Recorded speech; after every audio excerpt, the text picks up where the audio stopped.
गोदी मीडिया क्यों बुलाते हो? इसलिए बुलाते हैं। घोटालों की डिटेल्स में जाने से पहले आइए समझते हैं कि ये इलेक्टोरल बॉन्ड्स काम कैसे करती थी।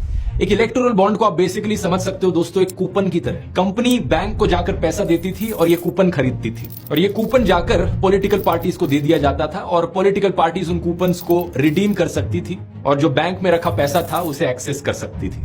रूल ये बनाया गया था कि अगर कोई भी पॉलिटिकल पार्टी अपनी इलेक्टोरल बॉन्ड को इन कैश नहीं करती, कूपन को जाकर रिडीम नहीं करती, तो 15 दिन के अंदर अंदर जो भी अनक्लेम्ड बॉन्ड का पैसा है वो प्राइम मिनिस्टर रिलीफ फंड में चला जाएगा। जब ये इलेक्टोरल बॉन्ड की स्कीम निकली तो एक जर्नलिस्ट थी जिन्होंने सोचा और गहराई से जांच करनी चाहिए इस चीज में, और टेस्टिंग करने के लिए उन्होंने 2 इलेक्टोरल बॉन्ड्स खुद खरीदी। ये जर्नलिस्ट थी पूनम अग्रवाल। ये एसबीआई की पार्लियामेंट ब्रांच पर गई और 5 अप्रैल और 9 अप्रैल 2018 को इन्होंने 2 इलेक्टोरल बॉन्ड्स खरीदी।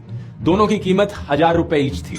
उस वक्त ये द क्विंट मीडिया ऑर्गेनाइजेशन के लिए काम कर रही थी। इन्होंने जो वीडियो अपलोड किया अपने चैनल पर, उस पर जाकर देख सकते हो कि इलेक्टोरल बॉन्ड पर खरीदने वाले का नाम नहीं लिखा था, ना ही कोई और डिटेल लिखी थी कि ये इसे किसने खरीदा है। दिखने में ये दोनों बॉन्ड जो इन्होंने खरीदी थी एग्जैक्टली सेम लग रही थी। कोई डिफरेंस नहीं है सिवाय डेट के, जो कि लाल रंग में यहाँ पर 5 अप्रैल लिखा है, यहाँ पर 9 अप्रैल लिखा हुआ है। इस 2 चीज के अलावा पूरे बॉन्ड में कहीं भी कोई डिफरेंस नहीं है। लेकिन जब इन्होंने एक बॉन्ड को फोरेंसिक टेस्टिंग के लिए भेजा तो पता चला कि हर बॉन्ड में एक secret unique alpha numeric number लिखा हुआ है। ये सीक्रेट नंबर सिर्फ अल्ट्रावायलेट लाइट के नीचे दिखता है। ये एक बड़ी शॉकिंग चीज थी, क्योंकि इस खुलासे से मोदी सरकार का एक और झूठ पकड़ा गया। सरकार अभी तक कहती आ रही थी कि जो भी इलेक्टोरल बॉन्ड्स खरीदेगा हम उसकी आइडेंटिटी छुपा कर रखेंगे, किसी को नहीं पता चलेगा कि किसने ये बॉन्ड खरीदी है। जब ये खुलासा किया गया तो फाइनेंस मिनिस्ट्री को ओपनली मानना पड़ा कि यहाँ एक सीक्रेट यूनिक नंबर है, लेकिन फिर ये कहने लगे कि हम जानते हैं ये नंबर है, लेकिन ये एक सिक्योरिटी फीचर है। इस नंबर के जरिए किसी भी डोनेशन को ट्रैक नहीं किया जा सकता और पता नहीं लगाया जा सकता कि खरीदने वाला कौन है।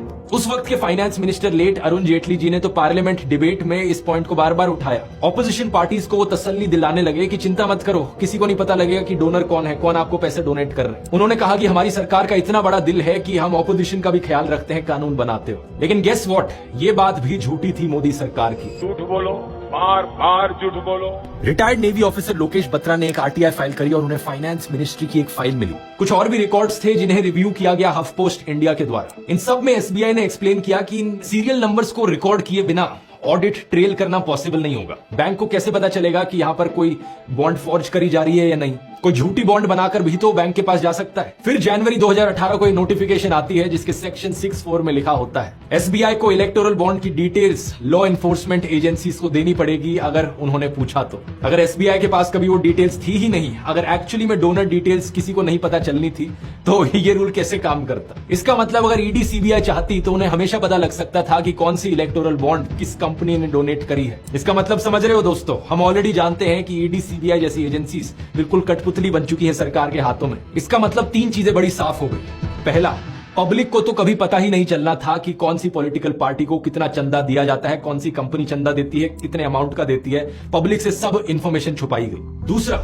ऑपोजिशन पॉलिटिकल पार्टीज को भी नहीं पता चलना था कि बीजेपी को कौन सी कंपनी चंदा देती है और कितना चंदा देती है। उन्हें बस अपने चंदे के बारे में पता लगता। और तीसरा, लेकिन बीजेपी सरकार को सब कुछ पता लगता, कौन चंदा दे रहा है, कितना चंदा दे रहा है, किस पॉलिटिकल पार्टीज को चंदा दिया जा रहा है। सारी कंपनीज की जानकारी सरकार के पास हमेशा रहती। मोदी सरकार के लिए ये एक सीक्रेट हथियार बन गया ऑपोजिशन के खिलाफ, और ज्यादातर ऑपोजिशन पार्टीज को इसके बारे में कुछ नहीं पता था अंटिल रिसेंटली। 15 फरवरी को जब सुप्रीम कोर्ट ने इस पूरी स्कीम को अनकॉन्स्टिट्यूशनल घोषित किया तो उसके पीछे एक पेटिशन रिस्पॉन्सिबल थी। एक पेटिशन जिसे फाइल किया था सीपीआईएम पॉलिटिकल पार्टी ने और कॉमन कॉज और association for democratic reforms ADR नाम के एनजीओज ने। एडवोकेट प्रशांत भूषण इनके बिहाफ पर आर्ग्यू कर रहे थे इस स्कीम के खिलाफ। तो ये कुछ और ऑर्गेनाइजेशंस और लोग जिनका हमें धन्यवाद करना चाहिए, जिसकी वजह से ये घोटाला सामने आ पाया। सुप्रीम कोर्ट ने बहुत सारी चीजें कही स्कीम को लेकर, लेकिन 2 चीजें बड़ी खास थी। पहला तो ये कि जनता को हक है ये पता करने का कि पॉलिटिकल पार्टीज को कितना चंदा दिया जाता है और कौन कौन वो चंदा देता है। ये इलेक्टोरल बॉन्ड की स्कीम जनता के राइट टू इन्फॉर्मेशन के अधिकार के खिलाफ थी। और दूसरा, सुप्रीम कोर्ट ने अपना कंसर्न जताया इस चंदा धंधा मॉडल को लेकर। कोर्ट ने कहा कि ये कॉन्ट्रीब्यूशंस करी जा सकती हैं प्योरली एज बिजनेस ट्रांजैक्शंस। कंपनियां चंदा डोनेट कर रही हैं कुछ रिटर्न में बेनिफिट पाने के लिए। इसी सब के बेसिस पर कोर्ट ने एसबीआई को डेटा रिलीज करने को कहा। मुझको अपने बैंक की किताब दीजिए,